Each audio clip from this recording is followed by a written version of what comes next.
полтавським, соцьким, багато б дечого заробив.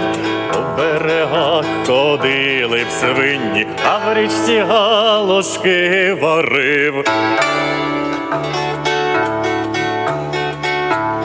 Земля була б з одної каші та жирних гарних потрохів. На вербах скрізь росли б ковбаси, а листя все було б з млинців. Криниці були б з добрим квасом, таким, що в носі закрутив. І чоловік з похмілля часом, скільки хотів би, стільки й пив. Старі баби і молодиці знову дівчатами були б, чорняві гарні круглолиці, як тії маківки цвіли б. Я зиму зовсім зіпсував би, і на землі була б весна, про сніг ніхто не споминав би, і літо в нас було б щодня. Тоді не треба і одежі, ані чобіт, ні жупанів. Ходили б, як святі на небі, без сорочок і без штанів. Якби я був полтавським, соцьким, багато б ще чого зробив. А поки, хлопці, прощавайте, коли хто шию не набив. Браво, браво, браво. Неймовірна композиція. У нашій студії викладач по класу бандури Чернігівської музичної школи номер 1 імені Вільконського Дмитро Храпатий. Вітаємо вас в нашій студії. Дуже приємно вас бачити. От, Діма, коли ти посміхаєшся і співаєш, це взагалі захоплення якесь. Тому що до ефіру ти трошки печальний такий був, можна сказати. Так, не треба розкривати всі секрети, да? Одразу. Пісня «Бомба». Аби так було, слухай, я думаю, до речі, я зловив себе, що тут вечеряти вже якось захотілося одразу. Так, Діма спеціально вибрав таку пісню, щоб ми захотіли вже скоріше додому. Вже ж пізня година майже, тому треба вже і вечерять скоро. Тому трошки така ось. Ну, трошки поговоримо, а потім далі розберемося. Давай, так би мовити, почнемо з самого початку. Чому серед багатьох музичних інструментів ти обрав саме бандуру? Чому обрав саме бандуру? Невелика така предісторія. Значить, моя мати, Олена Володимирівна, вона також бандуристка, керівник гірського ансамблю бандуристів «Соколики» Олена Володимирівна Товпико. І якось, мабуть, це сталося на рівні, я не скажу, що підсвідомості, а ось, мабуть, на рівні серця, розумієте? Тому що мати це та людина, яка не порадить нічого зайвого, поганого. І тим самим, пішовши на бандуру, я обрав саме цей інструмент. Тобто можна сказати, да, що ти вже народився. З материнським молоком передалося. Так, з материнським молоком. Крім бандури, ще які музичні інструменти ти освоюєш? Так, крім бандури, що ще? Ну, фортепіано, мабуть, 100%. Так, є фортепіано, є гітара. Ну, гітара це я вже, скажімо так, сам для себе опанував. Бас-балалайка, ну, домра, вибачаюсь, домра-бубен, не в счет. Ні, почекай, домра, кома, бубен. Тут треба, бо дехто може подумати, що це якийсь новий інструмент, знаєш? Ні. А ну почекай, зараз у мене... Дехто це що, я чи що? Віка, ти знаєш, як Давай без виглядає цього, будь ласка. бас-балалайка? От мені дуже цікаво. Бас-балалайка. Ну, балалайка, я розумію, що таке. А бас-балалайка? Ні. Дмитро, розкажи, Вікторія. Як? Балалайка бас – це та сама, скажімо, балалайка трьохструнна, але вона, ну, мабуть, у 10 разів більша. Ну, тобто велика така трикутна штука. Як скрипічний бас великий, да, схожий Що на на ній можна віолончель. зіграти? Можна таке зіграти, як ти граєш на бандурі? Ну, На басу можна, як на балалайці, звичайно, грати там ті самі струни, в принципі, можна грати і різні речі, але вона використовується більше для супроводу, скажімо так, музичних колективів. Тобто у неї чітке завдання давати бас. Не контрабас. Да. Да. Добре, Дім, чому саме викладач? От ти пішов працювати викладачем. До тебе приходять діти, я так розумію. Це з дітьми ти працюєш? Звичайно, з маленькими так. дітками? Чи вже З такі? маленькими і з великими дітками працюємо, так. Да. Ну і як воно працюється? Розкажи, розкривай секрети успіху твого. Користуєшся авторитетом у дітей? Ну, авторитетом у дітей, звичайно, користуюся. Чому? Тому що, перш за все, викладацький склад, скажімо так, у музичній школі великий, і багато і чоловіків, і жінок, але більша частина – це, звичайно, жінки. І тому я, скажімо так, для себе аналізувавши, я зрозумів, що викладач-чоловік завжди буде користуватися більшим авторитетом, але це на мою думку. Діти різні, діти і малі, і великі, тобто у дітей багато різних запитань, але в деяких випадках... Потрібно, щоб були у дітей якісь певні задатки для того, аби грати на бандурі? Певні задатки, Що потрібно в першу чергу? Це гарний слух, я так розумію, так? Слух це хотілося б, звичайно, мати, але є і такі випадки, коли приходять діти, не чують, але хочуть, розумієте? Тобто, і це навичка можна її розвинути у подальшому житті. Тобто, я вважаю, що це не головний критерій, щоб прийти до музичної школи і навчатися в музичній Який школі. тоді головний? Головний критерій – це бажання навчатися і бажання бути навченим. Давайте трохи повернемося назад знову-таки до дитинства. Я впевнений, що ти, мабуть, грав і співав у «Соколиках». Грав і співав у «Соколиках». Так, я вихованець цього колективу, чудового колективу. І багато-багато років я проспівав там, програв у колективі. Програма мені не надто подобається. Слухай, виграв. Виграв, так. Тим самим виграв, так, що я був у цьому чудовому колективі.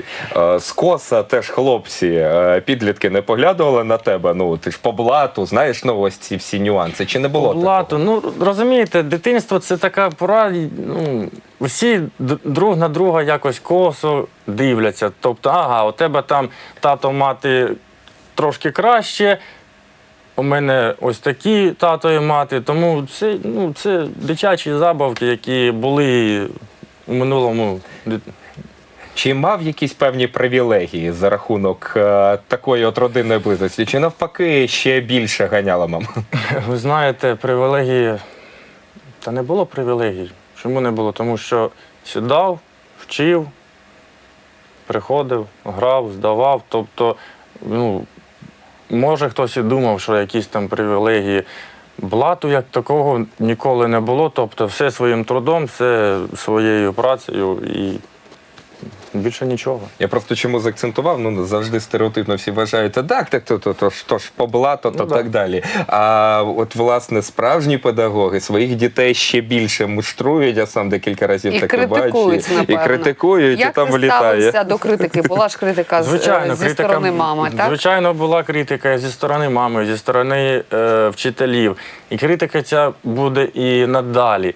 І це потрібно розуміти, тому що якщо ти, скажімо так, вихованець когось, то ця людина буде супроводжувати тебе крізь все твоє життя і буде давати якісь настановки, підказки і побажання.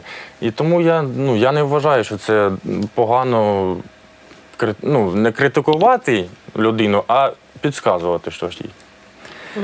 Я думаю, що давай ще послухаємо трохи музики. Ти хочеш знову до музики? Я хочу знову до музики. Я хотіла запитання ще одне задати. Дмитро, у тебе дуже гарний голос, правда? Дякую.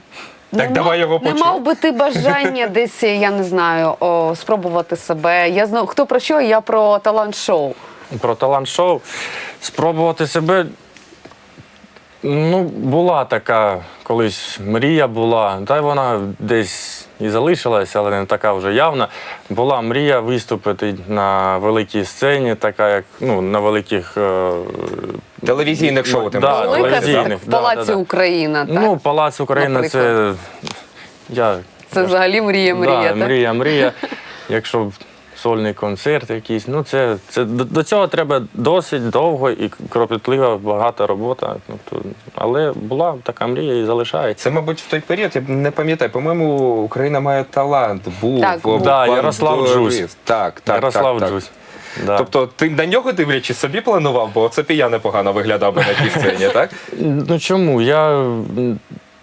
Я скажу так, що я знайомий з Ярославом і з хлопцями, з якими вони грають у колективі, тому такової конкуренції немає. Тобто не було завдання, побачивши Ярослава, зразу бігти, давайте і я виступлю, а чим я гірший. Ні, це було ще раніше, коли ще до Ярослава. Ярослав, я не пам'ятаю, здається, у 3-му сезоні чи як. Тобто... Я по рокам не згадаю.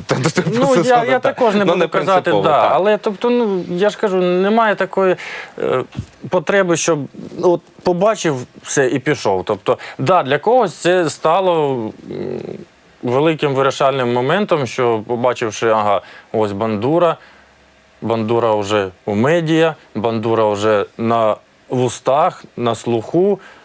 Тобто, а може і я спробую. Тобто це тут така тоненька грань, яку треба чітко для себе вирішити. Так, це всі питання, бо я хочу послухати. Поки всі, давайте послухаємо. Так. Ну, давайте. Що ти нам зіграєш, заспіваєш? Ой, заспіваю українську народну пісню на слова видатного кобзаря Тараса Григоровича Шевченка «Бандуристе, орле сизий». Залюбки послухаємо. А я залюбки зіграю і заспіваю.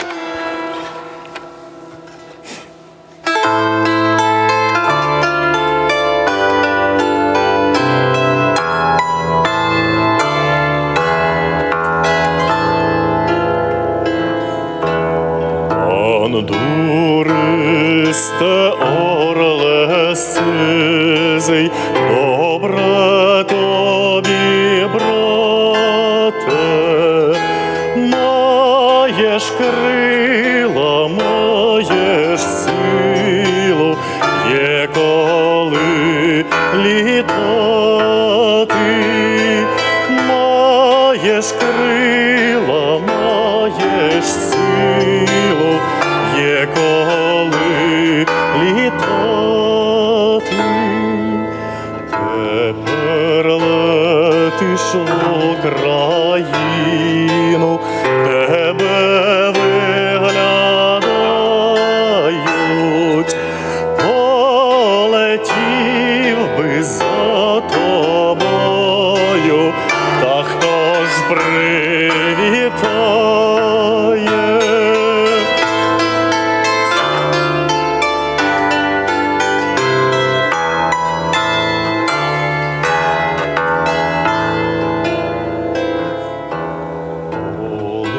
Полетів би, послухав би, заплакав би з ними, та ба доля пригортала меж людьми чужими,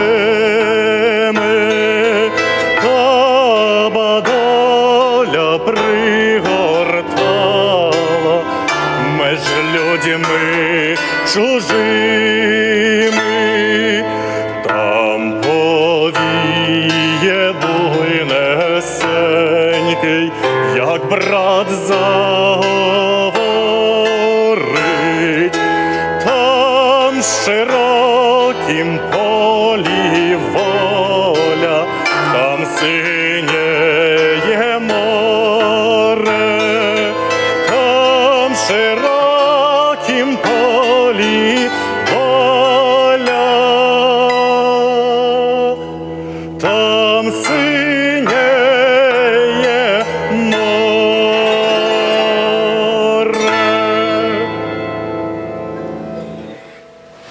Браво, Браво. просто неймовірно. Мені б хотілося, щоб ти ще продовжував, слухали. Діма, ти плакати вже почав, так? Ні, та блищить просто від цього. Дім, скажи, будь ласка, на бандурі, в принципі, можна зіграти все, що... ти в нього питаєш? Так, все, що завгодно. Можна. Дмитре, в яких країнах ти зі своїм інструментом встиг побувати і де пограти? Де пограти?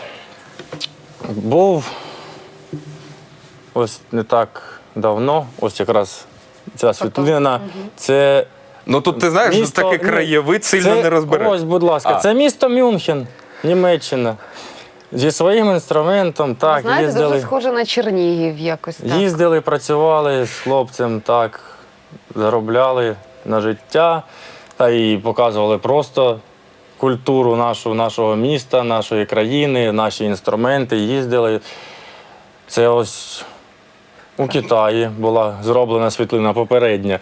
Не в Парижі? Не в Парижі, Не в у Парижі, Китаї. я також Там хотіла головний про це ракурс, говорити. правильно? Головний ракурс, так. Також це з Китаю світлина. Тобто був я у Китаї,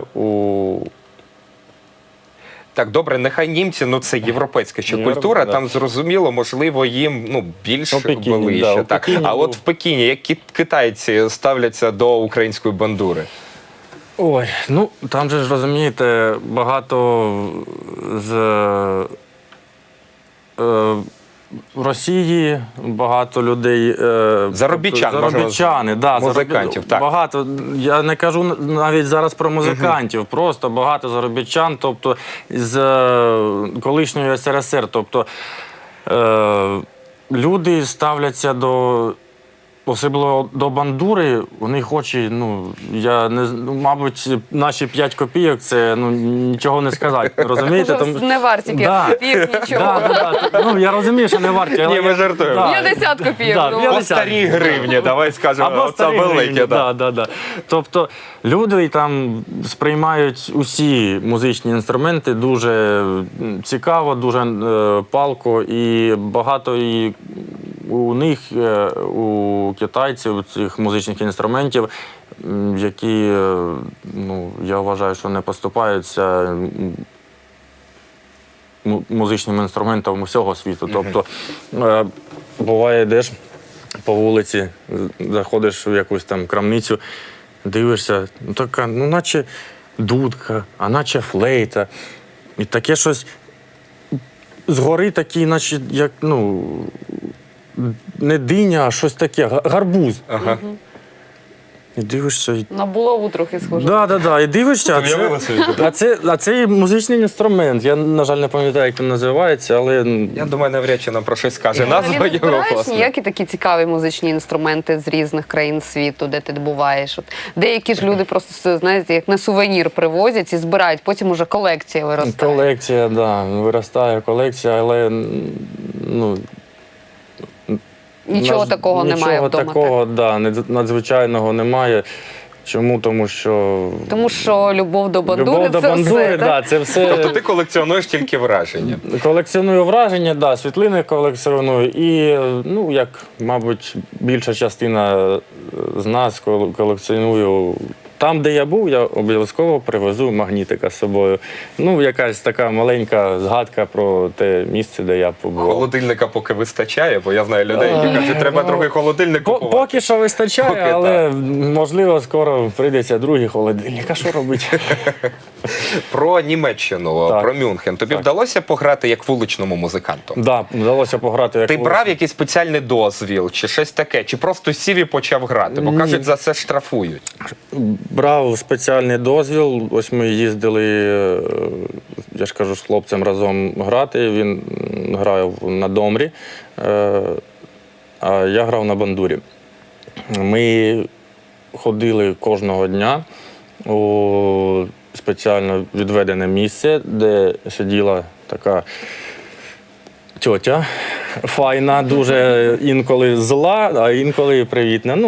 Тобто чиновники скрізь однакові, так? Настрій. У жінок змінюється настрій, да. Кожного дня приходиш, береш дозвіл на працю, і особливо, що запам'яталось, тобто з такої години до такої. Більше не можна. І конкретне місце, І конкретно, да, і конкретно там вказані місця, де можна грати, а де заборонено грати. Чому? Тому що це головна, скажімо так, вулиця міста, на якій, здається, розташовані будівлі, житлові будівлі.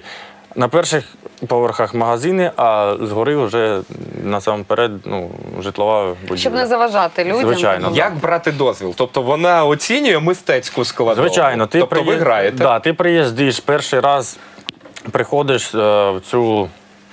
До цієї тьоті? Да, до цієї тьоті приходиш і граєш прослуховування. 2-3 композиції ти повинен зіграти, вона послухає, якщо їй сподобається, скаже «good» і «arbeiten», да? Як кажуть у Німеччині. Якщо вже ж не зіграв прослуховування, вже... Наскільки велика конкуренція? Скільки там таких? Конкуренція бувала таке, що приходилося о 4 ранку приходити за дозвілом, а дозвіл з 8 видають. А бувало таке, що навіть і спати не лягаєш. З якими музичними інструментами туди приходять? Щось із такого. Щось із такого. Зараз скажу. З банджа бачив, люди були, з окулелі бачив, люди були, з сопілками були багато людей. Рояль навіть був. Нічого собі, як вони його туди дотягнули. Кишеньковий? Може він розкладний, як ножик? Стаціонарний рояль, так. Да. Стаціонарний. Стаціонарний, так. Ти Да. розумієш, що відбувається взагалі? А уяви, якщо то люди не зуміли хина. З роялем. А що робити? Якщо хочеш грати, то я думаю... Перехожі, для яких ви грали, вічливі, наскільки вони там підходили, слухали? Багато різних людей траплялося, коли проходили повз нас, але у кожного на обличчі була посмішка. Я розумію, що у багатьох людей немає зайвої копійчини, щоб кинути музиканту. Да? Але коли людина підійшла, послухала, навіть просто, я ж кажу, посміхнулася тобі. Це вже дякую. Да, ти вже розумієш, що ти підняв настрій, зробив добре цій людині, і вона собі пішла далі по своїм справах усміхнена, бадьора. Це, напевно, головне завдання артиста – просто підняти настрій людині. Да. І сьогодні, я не знаю, наскільки ти хотів це зробити, але з цим впорався 100%. Настрій навіть підняв і зарядив величезним позитивом. Ми дуже вдячні тобі за це. Можна сказати так, що вечір наш сьогоднішній вдався на 100%. Дякуємо тобі за це. Дякуємо за запрошення. І ми хочемо ще продовжувати ще одну композицію наостанок. Для нас зіграєш і наших телеглядачів. Звичайно, зіграю. А ми поки будемо прощатися з нашими телеглядачами, говорити спасибі, що цей вечір вони теж провели разом з нами. Теплого і гарного вам вечора і відпочинку. А завтра ми обов'язково повернемось до вас. Тож повертайтеся о 18-й годині до екранів. А зараз для всіх телеглядачів телеканалу «Новий Чернігів» грає Дмитро Храпатий.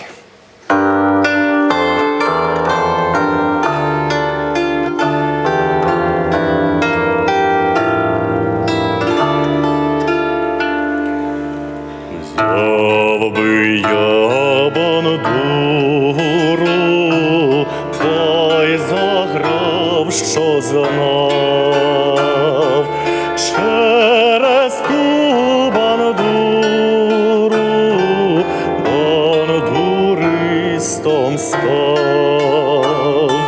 Через ту бандуру бандуристом став.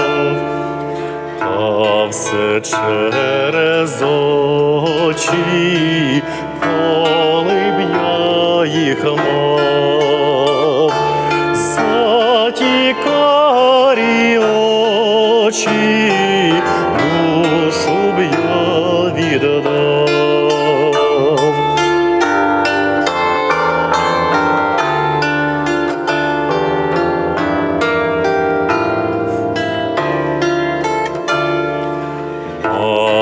Марусино серце пожалій мене,